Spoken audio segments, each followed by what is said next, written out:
প্রিয় ভিউয়ার্স, শখের রাজা শেখ আমরের পক্ষ থেকে দেশে বিদেশে কাছে এবং দূরে থেকে যে সকল ভাই বোন বন্ধুরা আমার চ্যানেলের সাথে সম্পৃক্ত আছেন তাদের সকলকে প্রীতি ও শুভেচ্ছা জানিয়ে শুরু করছি আজকের আরেকটা নিত্য নতুন প্রতিবেদন। যাই হোক প্রিয় ভিউয়ার্স, আজকের আলোচ্য বিষয়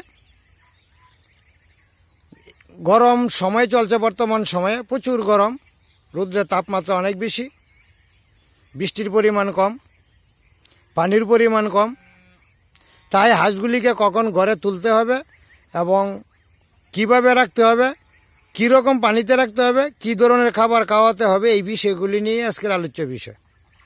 যারা খামারের সাথে সম্পৃক্ত আছেন তারা মনোযোগ সহকারে আমার কথাগুলি শুনবেন। উপকারে কতটুকু আসবে ঠিক জানি না, উপকার হয় কি না তাও জানি না, তবে কোনো ক্ষতি হবে না। আর আমার ভিডিওটা না টেনে আস্তে আস্তে ধীরে সুস্থে আমার কথাগুলি মনোযোগ সহকারে শুনেন, এতে আপনি লাভবান হবেন। যাই হোক প্রিয় ভিউয়ার্স, যারা আমার চ্যানেলটি এখনও সাবস্ক্রাইব করেন নাই, নিত্য নতুন ভিডিও পাইতে আমার চ্যানেলটি সাবস্ক্রাইব করে আমার চ্যানেলটি পাশে থাকার জন্য অনুরোধ রইল।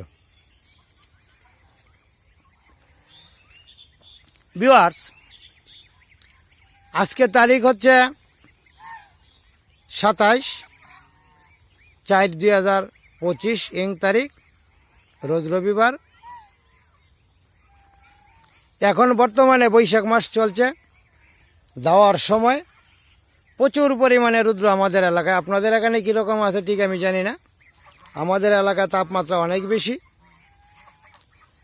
সকালে সূর্য ওঠার সাথেই মনে হয় যে আগুনে দাউ দাউ করে শরীর জ্বলছে আগুনের তাপে, এইরকম মনে হয়। এই সময়ে হাঁসগুলিকে আপনি অবশ্যই খুব সকালবেলায় ছাড়তে হবে। সকালবেলায় যদি হাঁসগুলিকে ঘর থেকে বের করেন তাহলে ওরা সারা রাত্র ঘরে থেকে পানির অভাব পূরণ হয় না, অর্থাৎ পানি পান করতে পারে না, পানির অভাব থাকে। সেই পানির অভাব পূরণের জন্যই পানিতে ছাড়তে হবে সকাল সময়। এবং যে জায়গায় সকাল সময় ছাড়বেন অবশ্যই এই জায়গার পানিটা যেন ভালো থাকে, পরিষ্কার থাকে, স্বচ্ছ থাকে এবং রোগমুক্ত থাকে বা জীবাণু মুক্ত থাকে। দূষিত পানি হইলে, নর্দমার পানি হইলে, পচা পানি হইলে বা দুর্গন্ধযুক্ত পানি হইলে ওইখানে ছাড়া যাবে না, পানিটা খাওয়ানো যাবে না। যদি খাওয়ানো যায় তাহলে হাঁসের গায়ে সর্দি লেগে যাবে, নিউমোনিয়া আসবে এবং আরও বিভিন্ন ধরনের অসুখ হইতে পারে। যাই হোক, আপনি যদি মনে করেন সকালবেলায় হাঁসটাকে ছাড়বেন, ছাড়ার পরে ভালো বা বিশুদ্ধ পানি যেখানে আছে এইখানে হাঁসটাকে আগে ছাড়তে হবে বা নিতে হবে। পানি খাওয়ার পরেই ওদেরকে ধান খাওয়ার জন্য মাঠে নিয়ে যেতে হবে। ওরা কিন্তু ঘন্টা দেড় ঘন্টা ধান খাবে। খাওয়ার পর ওরা বিশ্রামে থাকবে। কোথায় থাকবে? পানির কাছে। পানি যেখানে আছে এইখানে থাকবে। এখানে যদি থাকে বিশ্রাম করবে, পরে আবার 11টা, 11:30, 10টা, 10:30 বা 11টার দিকে আবার খাইতে যাবে।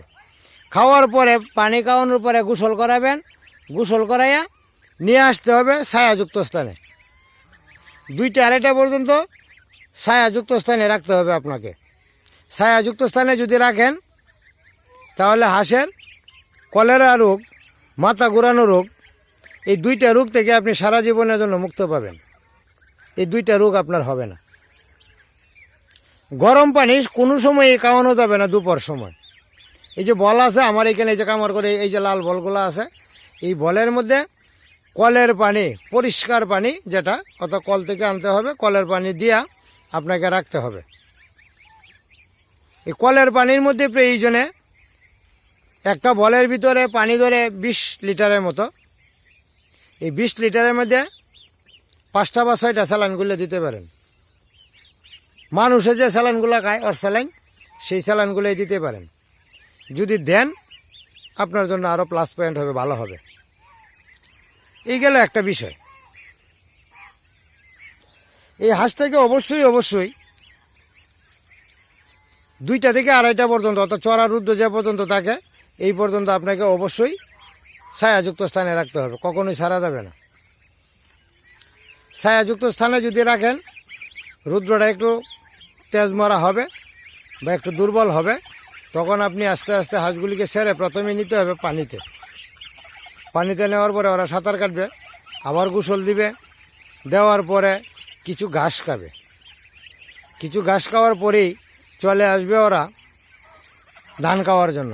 মাঠে আবার একটু নিয়ে আসলেন, যে জায়গায় ধান কাটতেছে ক্ষেতের মধ্যে রাখলেই, আধা ঘন্টা সময় রাখলেই আবার কে পেট ভরে নেবে।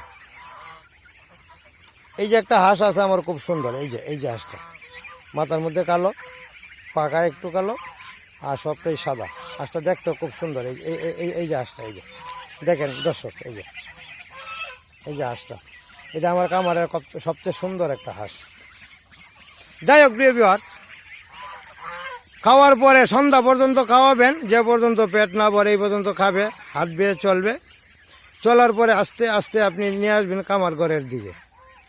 আনার পরে খোলা জায়গায়, নীরব জায়গায়, শুকনা জায়গায়, এই যে আমি যেভাবে রেখে দিলাম এইভাবে রাখতে হবে। সাথে সাথে ঘরে তোলা যাবে না, কারণ ঘরে তোলা সময় হবে সন্ধ্যায় ঠান্ডা পড়লে পরে। কারণ সাথে সাথে ঘরে তুললে হাঁটা অবস্থায় হাঁসের শরীরে একটা গরম থাকে। হাঁসের শরীরে এমনি তাপমাত্রা বেশি, গরম বেশি, কিন্তু হাইটে আসার পরই সাথে সাথে ঘরে তোলা যাবে না। পানিতে ছেড়ে দিবেন, সাঁতার কাটবে, পানি খাবে, গোসল করবে।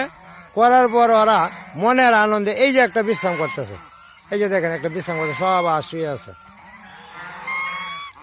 আর এই যে বাচ্চাগুলি, এই যে দেখেন এদিক দিয়ে হাঁটতেছে। খোলামেলা একটা জায়গায় রেখে দিবেন। খোলামেলা জায়গায় রেখে দিলে ওরা শরীর ঠান্ডা হবে। শরীর ঠান্ডা হওয়ার পর এই যে আরেকটা বাচ্চা আছে দেখেন, এই যে শরীর ঠান্ডা হবে। ঠান্ডা হওয়ার পর আস্তে আস্তে ঘরে তুলবেন। ঘরে তুললে আর পানি দিতে হবে না, দানাদার খাদ্য দিতে হবে না, রেখে দিবেন। ওরা আরামে সারা রাত পুরোই আরামে থাকবে, কোনো চিল্লাপাল্লা নাই। তবে সকালবেলা ছেড়ে দিতে হবে, যেহেতু গরম সময়, সকালে হাঁসগুলিকে ছেড়ে দিতে হবে। সকালে ছাড়া মানেই আপনার হাঁসের স্বাস্থ্য ভালো থাকবে, পেট ভরা থাকবে, আর পরিষ্কার পরিচ্ছন্ন পানিতে গোসল করবে। ওরা পানিটা যদি পরিষ্কার পরিচ্ছন্ন পায়, খাদ্য যদি পরিমাণ মতো পায়, তাহলে দেখেন এরা শান্ত প্রাণী। এই যে দেখেন চুপচাপ বসে আছে, কোনো চিল্লাপাল্লা নাই, ডাক নাই। এই যে দেখেন আরামে শুয়ে আছে, এই যে দেখেন খুব সুন্দরভাবে ঘুমাইতেছে। ঘরে তুলবেন, ঘরেও দেখবেন খুব আরামে থাকবে, খুব আরাম করে থাকবে, কোনো সমস্যা করবে না ওরা। এখন পেট ভর্তি, প্রচুর পরিমাণে খাদ্য খেয়েছে, প্রচুর পরিমাণে। যাই হোক প্রিয় ভিউয়ার্স, এইভাবে যদি আপনি গরমের মধ্যে হাঁসগুলিকে রাখতে পারেন। আমার এখানে দেখেন প্রচুর পরিমাণে গাছ আছে, ছায়াযুক্ত স্থান, এই যে এখানে ছায়া পড়ে, আমি ওইখানেই রাখতে চেষ্টা করি এবং রাখি, যাতে রোদ্রে তাপ শরীরে কম লাগে। আর বিকেলবেলা এখানে আনি, ঠান্ডা হয় শরীরটা। ঠান্ডা হইলে সন্ধ্যার এই একটু পরপর দিয়েই বা সন্ধ্যার একটু আগে, যেমন যখনই হয়, আস্তে আস্তে আস্তে আস্তে ঘরে তুলে নিই। তোলার পরে আর কোনো ঝামেলা নেই, দরজা টরজা লাগাই রেখে দিই। আমার লোক থাকে এখানে রাখতে, কোনো সমস্যা হয় না। যাই হোক প্রিয় ভিউয়ার্স, গরমের মধ্যে আপনার এই বিষয়টা লক্ষ্য রাখতে হবে। আর একটা বিষয় হচ্ছে, আপনি অবশ্যই লক্ষ্য রাখবেন গরম পানি যেন কোনো অবস্থাতেই দুপুরবেলা খাইতে না পারে। এখন আপনার প্রশ্নটা হলো ঠান্ডা পানি কোথায় পাবো? যেখানে পানির পরিমাণ বেশি আছে ওইখানেই হাঁসটাকে নিতে হবে। পানি যেখানে থাকে ওইখানে ওরা সাঁতার কাটে, গোসল দেয়, ওইখানেই পানি খায়। আর এইখানে তাপমাত্রাটা আসলে এমনিতেই কম থাকে। যেখানে পানির গভীরতা বেশি সেখানে তাপমাত্রা কম। আর যেখানে পানির গভীরতা কম, মনে করেন 1 ফুট পানি যেখানে আছে সেখানে তাপমাত্রা বেশি, পানি গরম, চায়ের মতো হয়ে যাবে গরম। আর যেখানে মনে করেন 50 ফুট পানি আছে, 20 ফুট পানি আছে, 30 ফুট পানি আছে, 10 ফুট আছে, 6 ফুট আছে, 5 ফুট আছে, 4 ফুট আছে, এইখানে পানির তাপমাত্রা থাকবে কম। যেখানে বেশি পানি আছে ওইখানেই পানি নিয়ে খাওয়াইতে হবে। কম পানিতে ওদেরকে রাখা যাবে না, খাওয়ানো যাবে না রৌদ্রের সময়। আর দুপুর সময় চেষ্টা করবেন কলের পানি খাওয়ানোর জন্য, স্যালাইন দেওয়ার জন্য। স্যালাইন দিয়ে রাখবেন সারা বছর। আপনার হাঁসের একটা হাঁসেরও মাথা ঘোরানো রোগ হবে না। পায়ের মধ্যে এবং গায়ের মধ্যে প্রচুর পরিমাণে শক্তি পাবে, যে শক্তিটুকু আপনি অনুভবও করতে পারবেন না। এটা বুঝতে পারবেন যখন ছেলে হাঁসগুলি ঝগড়া করে, তখন দেখতে পারবেন শক্তির খেলা।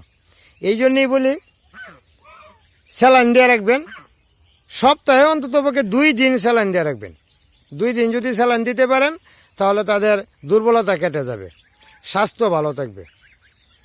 যাই হোক প্রিয় ভিউয়ার্স, আমার চ্যানেলটি যারা এখনও সাবস্ক্রাইব করেন নাই, নিত্য নতুন ভিডিও পাইতে আমার চ্যানেলটি সাবস্ক্রাইব অবশ্যই একটা করবেন।